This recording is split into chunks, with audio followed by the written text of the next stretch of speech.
देवेंद्र शर्मा, किसानों का कल्याण कैसे होगा?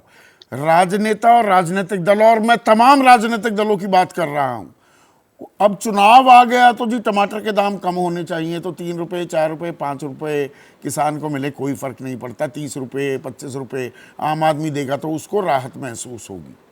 ये चुनाव के हिसाब से सब दाम ऊपर नीचे होते रहेंगे क्या? अरे 2/3 जनसंख्या तो किसानी पर निर्भर है। देखिए, आपने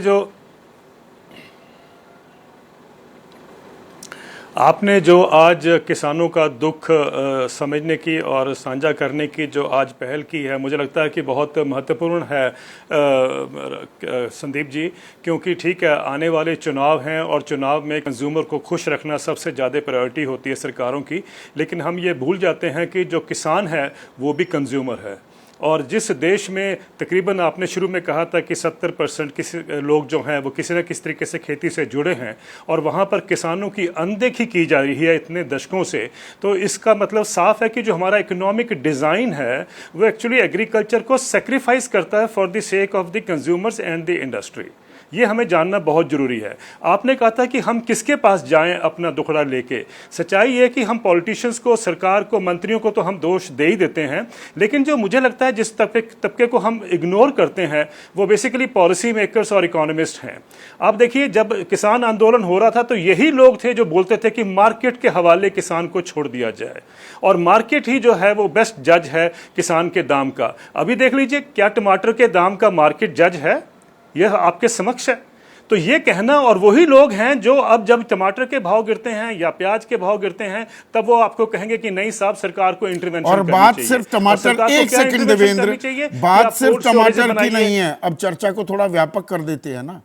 टमाटर हो, प्याज हो, आलू हो, बैंगन हो। हमने चर्चा की है कि किस तरह से छत्तीसगढ़ की राजधानी रायपुर में बैंगन फेंके जा रहे थे। ये जितनी सब्जियां हैं, जितने उत्पादन है, 23 को एमएसपी तो खैर मिल ही नहीं रही, उस बात को छोड़ दीजिए। प्रभावी बनाने की बात भी कहां तक पहुंची है उसकी कोई जानकारी नहीं है। तो किसान क्या उसे दाम मिलेंगे, ये सब भगवान भरोसे ही चलता रहेगा। अब देखिए ना, कल कमेटी की बैठक है बॉम्बे में, जो एमएसपी की कमेटी है, और आप देखेंगे अगर उसका कोई कंक्लूजन बाद में हमारे पब्लिक किया जाता है तो उसमें एमएसपी को किस तरीके से इफेक्टिव बनाया जाए, कैसे लीगलाइज करिए, ये तो है ही नहीं उस एजेंडा में। तो ये जो एमएसपी की बैठक हो रही है, ये वही लोग हैं जो उस समय नारे लगा रहे थे कि सब मार्केट्स के ऊपर डिपेंड करिए, मार्केट्स के ऊपर डिपेंड करिए, और मार्केट्स ने तबाही कर दी है एग्रीकल्चर की, ना ही सिर्फ भारत में बल्कि दुनिया के हर देश में। मैंने कई बार कहा है आंकड़ों के सहित कि वहां पर क्या डिस्ट्रेस में, कितने डिस्ट्रेस में एग्रीकल्चर ये डिलीशियस आयरनी, एक वो शब्द है ना अंग्रेजी का, आप वर्ल्ड बैंक में जाएं, एक वो डिलीशियस आयरनी कहते हैं, रोचक विरोधाभास। क्या इस बात में भी छिपा है कि जो शख्स कृषि सचिव था जब ये तीनों कानून लाए गए, एमएसपी को दरकिनार करने की बात की गई, वही शख्स एमएसपी को प्रभावी बनाने की कमेटी का अध्यक्ष है? मैं संजय अग्रवाल की बात कर रहा हूं।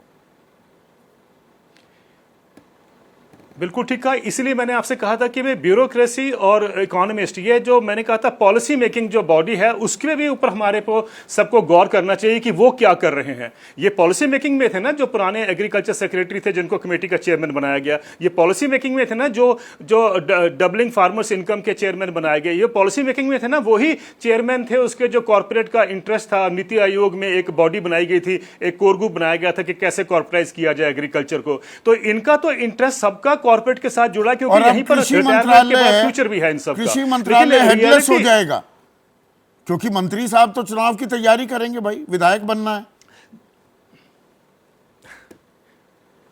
सर, उसमें तो एक बात संदीप जी बड़ी स्पष्ट है कि जब वो थे तब कौन सा एग्रीकल्चर जो था इतना प्रोटेक्टेड था, ये हमें जानना बहुत जरूरी है, क्योंकि सोच ही हमारी इस तरीके से है कि हम खेती को खत्म करना चाहते हैं। कृषि मंत्रालय की क्या जरूरत? फिर क्यों हम ये जय किसान के नारे लगाते हैं? आपने ठीक कहा। अब देखिए ना, जिस टाइम तो भाव बढ़ गए थे तब तो सरकार ने इंटरवीन किया और 50 रुपए तक भी टमाटर को बेचा है लाके कंज्यूमर्स के लिए। लेकिन जब भाव कम हो जाते हैं 3 या 5 रुपए, तब सरकारें इंटरवीन क्यों नहीं करती हैं? मैं यही जानना चाह रहा हूं, क्यों नहीं करती हैं? क्यों नहीं करती हैं? आप देखेंगे जनरली जो भाई आम उपभोक्ता को तो 30-32 रुपए में खरीद रहा है, किसान बेचने पर मजबूर है 3 रुपए पर। आपको मालूम है 3 रुपए पर वो बेच रहा है, तो उसकी जो फसल है वो 15 रुपए 17 रुपए पर सरकार क्यों नहीं खरीदती? उसे 30 रुपए पर बेच सकती है ना सरकार। सवाल है कि और ये इतने सालों से ये पूछा जा रहा है संदीप जी, करने की जरूरत है दो चीज़ों की। एक तो जितनी भी सब्जियां हैं, फ्रूट्स हैं, जैसा कि केरला ने एक बार किया था, उन्होंने फ्रूट्स एंड वेजिटेबल्स के ऊपर एक मिनिमम सपोर्ट प्राइस या फ्लोर प्राइस सेटअप किया था कि इसके नीचे अगर दाम गिरेंगे तो सरकार इंटरवीन करेगी। उसके लिए उन्होंने बजट भी एक एलोकेट किया था।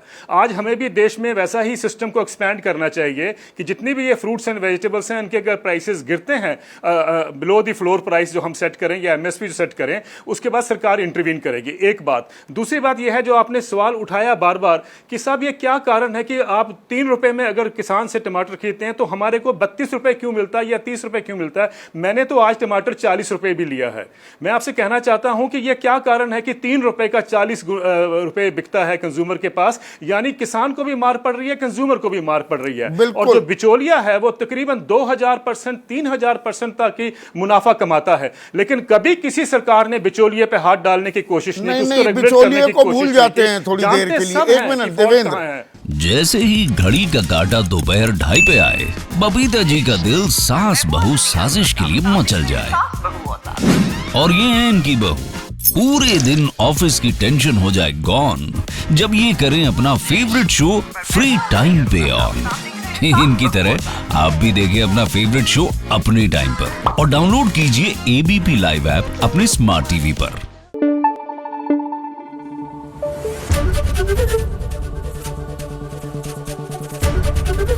एबीपी न्यूज आपको रखे आगे।